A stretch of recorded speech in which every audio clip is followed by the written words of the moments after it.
राम राम राम राम राम राम राम राम राम नारायण नारायण। संबंध। जो गीता का प्रचार और अध्ययन भी न कर सके वह क्या करे? इसके लिए आगे के 71वें श्लोक में उपाय बताते हैं।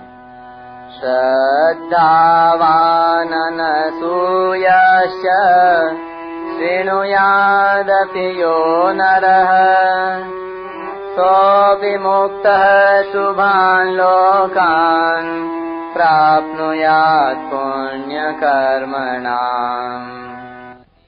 श्रद्धावान और दोष दृष्टि से रहित जो मनुष्य इस गीता ग्रंथ को सुन भी लेगा वह भी संपूर्ण पापों से मुक्त होकर पुण्य कार्यों के शुभ लोकों को प्राप्त हो जाएगा।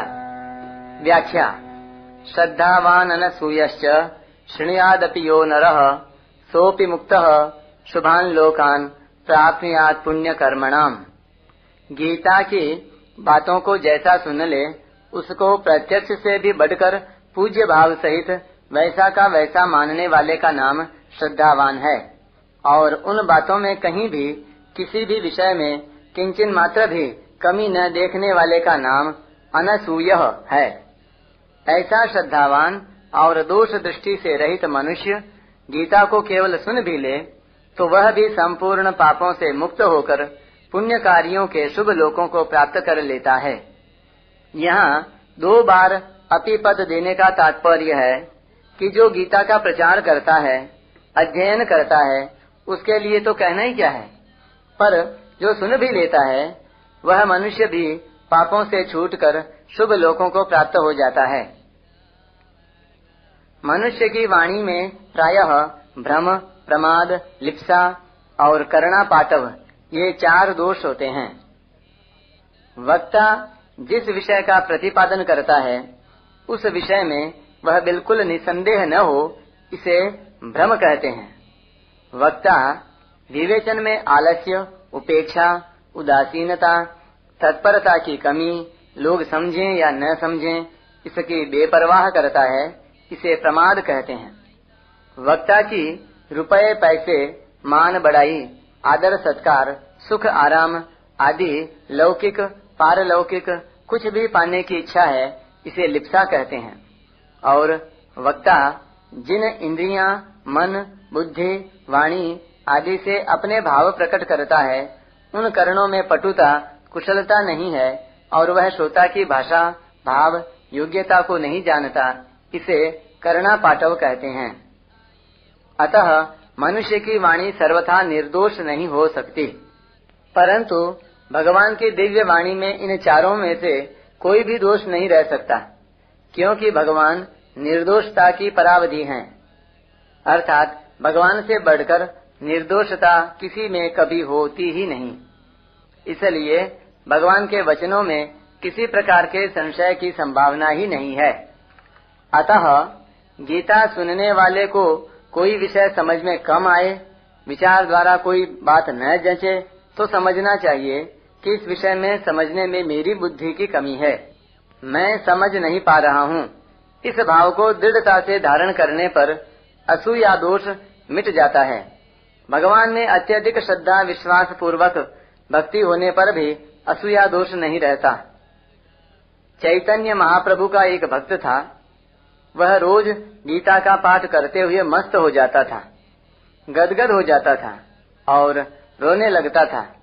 वह शुद्ध पाठ नहीं करता था, उसके पाठ में अशुद्धियां आती थीं। उसके विषय में किसी ने चैतन्य महाप्रभु से शिकायत कर दी कि देखिए प्रभु, वह बड़ा पाखंड करता है, पाठ तो शुद्ध करता नहीं और रोता रहता है। चैतन्य महाप्रभु ने उसको अपने पास बुलाकर पूछा, तुम गीता का पाठ करते हो तो क्या उसका अर्थ जानते हो? उसने कहा, नहीं प्रभु। फिर पूछा, तो फिर तुम रोते क्यों हो? उसने कहा, मैं जब अर्जुन उवाच पढ़ता हूँ तो अर्जुन भगवान से पूछ रहे हैं, ऐसा मेरे को प्रत्यक्ष दिखता है, और जब मैं श्री भगवान उवाच पढ़ता हूँ तो भगवान अर्जुन के प्रश्नों का उत्तर दे रहे हैं, ऐसा मेरे को प्रत्यक्ष दिखता है।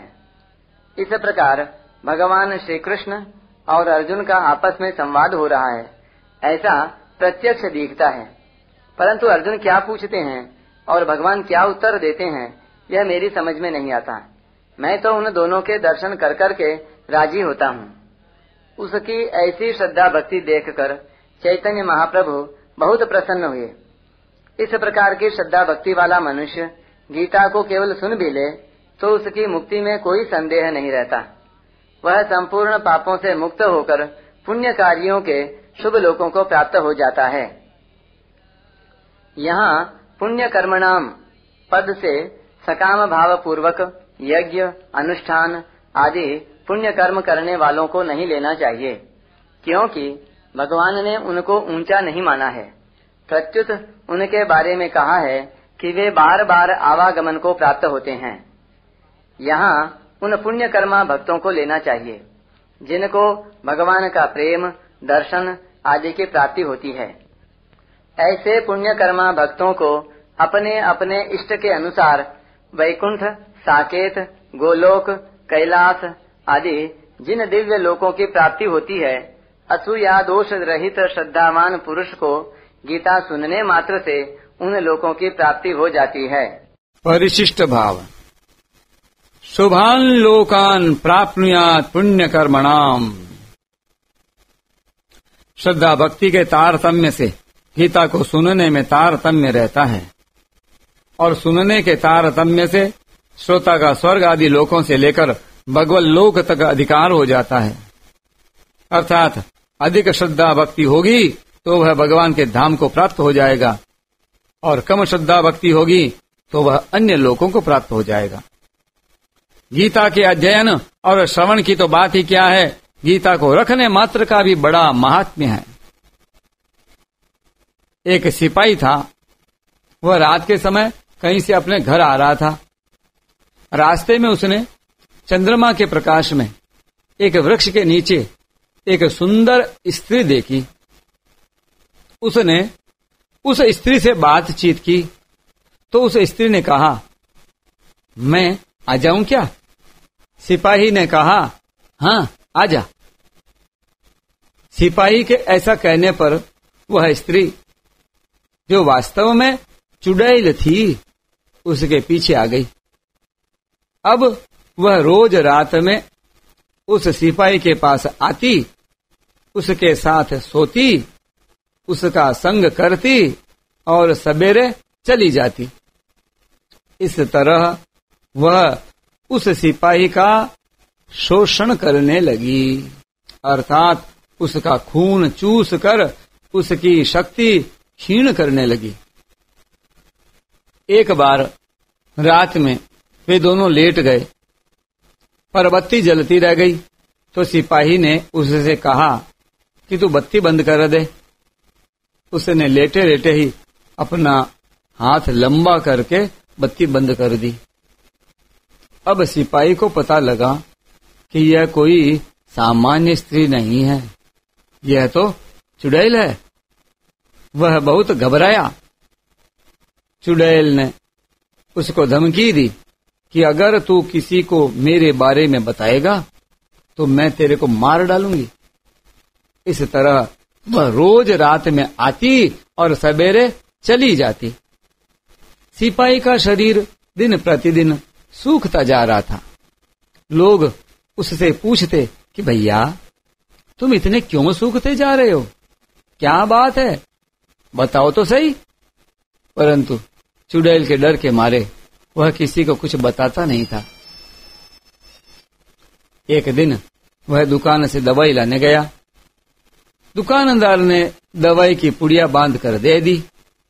सिपाही उस पुड़िया को जेब में डालकर घर चला आया। रात के समय जब वह चुड़ैल आई तब वह दूर से ही खड़े खड़े बोली कि तेरी जेब में जो पुड़िया है उसको निकाल कर फेंक दे।